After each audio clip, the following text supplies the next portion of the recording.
Sir ఇప్పుడు TDP బీజేపీతో పొత్తు అనేది చాలా చాలా రోజుల నుంచి నడుస్తున్న మ్యాటర్ ఇది. సో ఇప్పుడు దానివల్ల ఇప్పుడు బీజేపీకి టీడీపీ వల్ల ఉపయోగం చాలా ఉంది. అంటే టీడీపీని మొత్తానికే తుడిచిపెట్టేయాలనే ప్రయత్నం చేస్తుంది బీజేపీ అని సీనియర్ నేతలు అంటున్నారు. టీడీపీలో చాలా మంది రెబల్స్గా మారే అవకాశం ఉంది అని వింటున్నాము. సో దీని గురించి మీరేం చెప్తారు?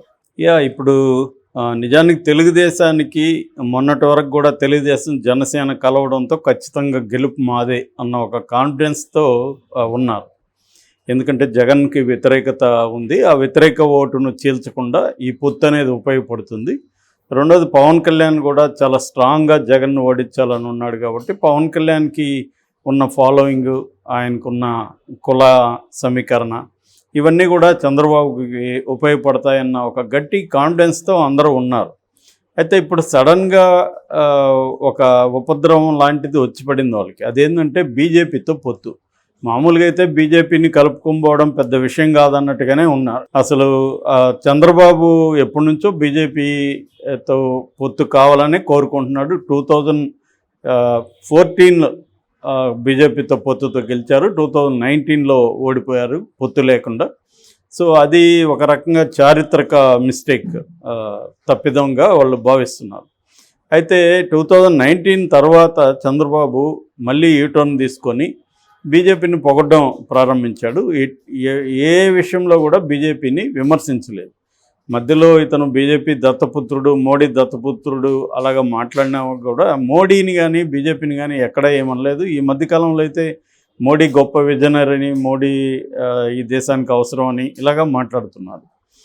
అయితే ఈ మధ్య చంద్రబాబు అరెస్టు సందర్భంగా మళ్ళీ ఒకసారి బీజేపీ పట్ల వ్యతిరేకత తెలుగుదేశంలో వచ్చింది. ముఖ్యంగా చంద్రబాబుని ఇంత ధైర్యంగా జగన్ అరెస్ట్ చేయగలిగాడంటే బీజేపీతో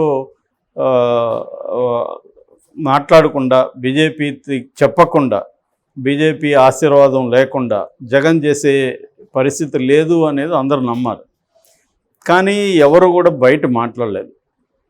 ఈ క్రమంలో ఇప్పుడు మొన్న 8వ తేదీ చంద్రబాబు ఢిల్లీకి వెళ్ళాడు. అమిత్ షాని, నడ్డాని కలిశాడు.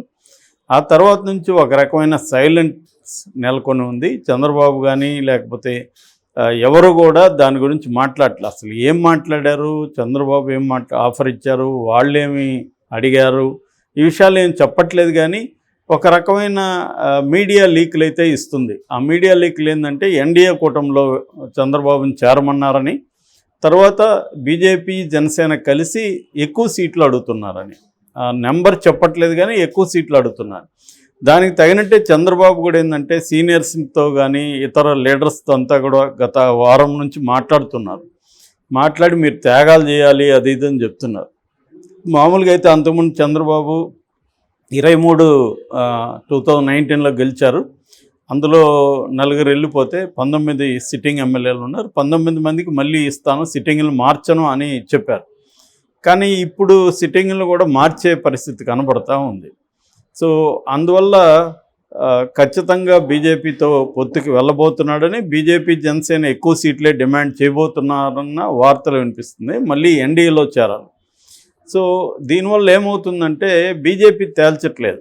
మొన్నటి వరకు ఏమన్నారు, జాతీయ సమావేశాలు అన్నారు, అది కూడా అయిపోయినాయి. యాక్చువల్గా ఈరోజు కానీ రేపు కానీ పవన్ కళ్యాణ్ ముందుగా ఢిల్లీకి వెళ్తాడు, దాని తర్వాత చంద్రబాబు వెళ్తాడు అన్న పుకార్లు వినిపించాయి. కానీ అటువంటి సిగ్నల్స్ ఏమీ కనిపించట్లేదు. అంటే ఆయనకు అపాయింట్మెంట్ ఇవ్వడం కానీ ఏమీ కూడా జరగట్లేదు. అంటే బీజేపీకి ఏంటంటే తెలుగుదేశం అవసరం బీజేపీకి, అంటే ఇండిస్పెన్సిబుల్ అంటారు, అంటే అత్యవసరం ఏమి కాదు, ఉంటే మంచిదే. ఎన్డీఏని పెంచుకుంటే సౌత్ ఇండియాలో మంచిదే. అంతేగాని అది చంద్రబాబు టర్మ్స్లో పొత్తు పెట్టుకోవడానికి బీజేపీ రెడీగా లేదు. తమ టర్మ్స్లోనే పొత్తు పెట్టుకునేదానికి బీజేపీకి రెడీగా ఉంది. అంటే ఇప్పుడు బీజేపీ తెలుగుదేశం అనుకున్నప్పుడు ఎవరికి అత్యవసరం? బీజేపీ అవసరం చంద్రబాబుకా, చంద్రబాబు అవసరం బీజేపీకా అనుకున్నప్పుడు చంద్రబాబుకి బీజేపీ అవసరమే ఎక్కువ ఉంది.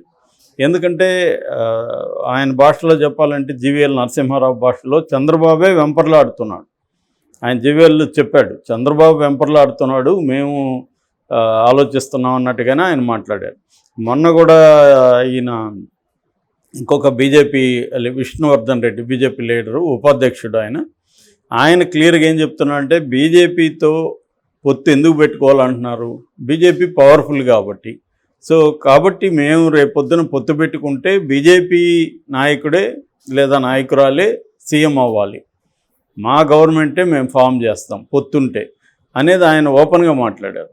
సో ఇది ఒక రకంగా బ్లాక్మెయిల్ చేయడమే కదా చంద్రబాబుని, అట్లాగే బెదిరించడమే కదా. సో ఇప్పుడు తెలుగుదేశం నాయకులు శ్రేణులంతా కూడా దీని పట్ల రగిలిపోతున్నట్టుగా తెలుస్తుంది. ఎందుకు హాయిగా చక్కగా ఉంది తెలుగుదేశం జనసేన కాంబినేషను, అనవసరంగా బీజేపీని తీసుకొచ్చి దానివల్ల ఉపయోగం ఏం లేదు. బీజేపీకి 1% ఓట్ల శాతం కూడా లేదు, 0.9% వచ్చాయి లాస్ట్ టైము. పోనీ మోడీ ప్రభావంతో లోక్సభ ఎన్నికల్లో ఏమన్నా పెరుగుతుందా అంటే ఆంధ్రప్రదేశ్లో అటువంటి మోడీ ప్రభావం కూడా ఏమీ లేదు. దేశవ్యాప్తంగా ఉండొచ్చు కానీ ఆంధ్రప్రదేశ్ పర్టికులర్గా అక్కడేమీ లేదు, మోడీ ప్రభావం లేదు. సో ఇంక దేనికి పెట్టుకోవాలి, ఏ నియోజకవర్గంలో కూడా వాళ్ళకి గెలిచే పరిస్థితి అసలు లేదు ఇండిపెండెంట్కి పోటీ చేస్తే. సో 1% కూడా ఓట్ల షేర్ లేని పార్టీతో వాళ్ళ కండిషన్కి లోబడి మనం ఎందుకు పొత్తు పెట్టుకోవాలి అనేది ఒక పెద్ద ప్రశ్నగా ఉంది. చంద్రబాబుకేమో 2 కారణాలు. ఒకటి, జగన్తో డీల్ చేయాలంటే సెంటర్ బలం మనకు ఉండాలి, సెంటర్ సపోర్ట్ ఉండాలి. ఎందుకంటే గ్రౌండ్ లెవెల్లో చాలా స్ట్రాంగ్గా ఉన్నాడు జగన్. సో గ్రౌండ్ లెవెల్లో డీల్ చేయడం అంత ఈజీ కాదు. కాబట్టి ఆయన కావాలి, మోడీ కావాలి. సో రెండవ కారణం ఏంటంటే నెక్స్ట్ గవర్నమెంట్ కూడా మోడీ వచ్చే అక్కడ సెంట్రల్లో వస్తే ఒకవేళ పొరపాటున మనం ఓడిపోయి జగనే మళ్ళీ ఇక్కడ అధికారంలోకి వచ్చి ఇక్కడ జగన్ అక్కడ మోడీ ఉంటే మళ్ళీ మనల్ని కేసులు పెట్టి జైలుకి పంపిస్తారు. అప్పుడు బయటికి రావడం కూడా కష్టమవుతుంది. ఎందుకంటే అప్పుడు మోడీ కూడా ఈడీనో సిబిఐనో రంగంలోకి దించారంటే బెయిల్ కూడా రావు ఇంత ఈజీగా ఇప్పుడు వచ్చినట్టుగా. సో అందువల్ల మనం జైల్లోనే ఉండిపోవాలి, మన కెరీర్ అంతమైపోతుంది అన్న ఒక భయం కూడా ఉన్నట్టుగా మనకు కనబడుతుంది. ఎందుకంటే ఆ భయం ఏమీ అవాస్తవికమైంది కాదు. మిగతా రాష్ట్రాల్లో చూస్తున్నాం కదా, ఢిల్లీలో ఉప ముఖ్యమంత్రి 1 yearగా జైల్లో ఉన్నాడు, మనీష్ సిసోడియా. తర్వాత ఇంకొక మంత్రి కూడా జైల్లో ఉన్నాడు. తమిళనాడులో 2 మంత్రులు జైల్లో ఉన్నారు. మొన్ననే జార్ఖండ్లో హేమంత్ సొరేన్ ఆయన్ని జైల్లో పెట్టారు. ఇలాగా ప్రతిపక్షాలని వెంటాడి వేధిస్తుంది బీజేపీ.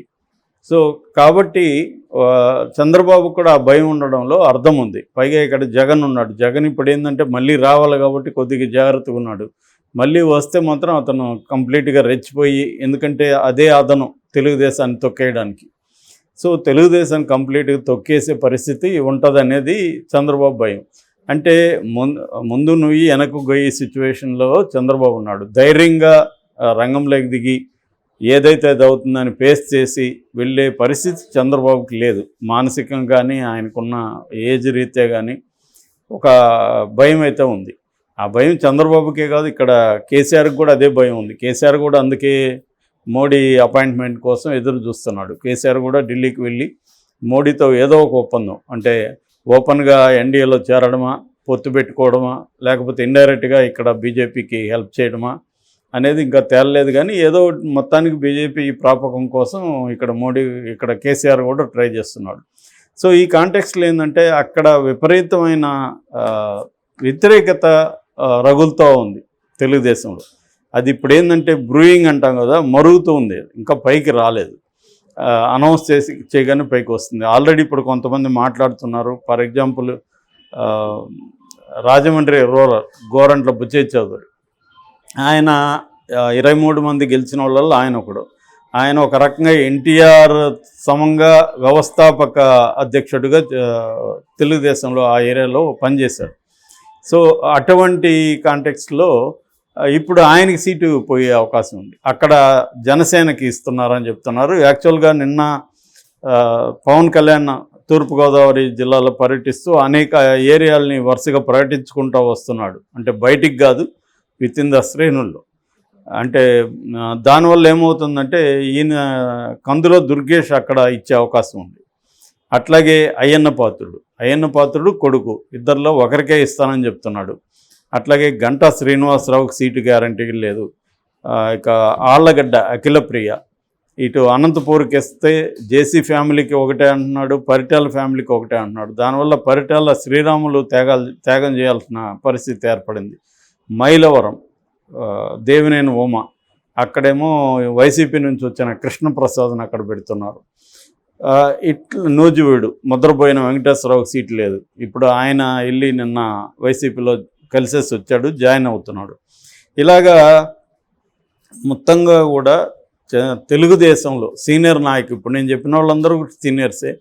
సో వీళ్ళందరూ కూడా తిరుగుబాటు చేసే అవకాశాలు కనిపిస్తున్నాయి. ఇది ఎప్పుడు తేలుతుంది అనేది కూడా ఎవరికి ఏం క్లారిటీ లేదు. ఎందుకంటే ఎలక్షన్లు ఇంకొక 54 రోజుల్లో ఉన్నాయి. ఇప్పటి వరకు కూడా పొత్తులే తేలినప్పుడు ఇంకా సీట్లు ఎక్కడెక్కడ ఇస్తారు, ఎవరెవరిని క్యాండిడేట్స్గా అనౌన్స్ చేస్తారు, వాళ్ళు ఎప్పుడు వెళ్ళి ప్రచారం చేసుకుంది. ఒక పక్కేమో స్పీడ్గా వైసీపీ వెళ్తుంది.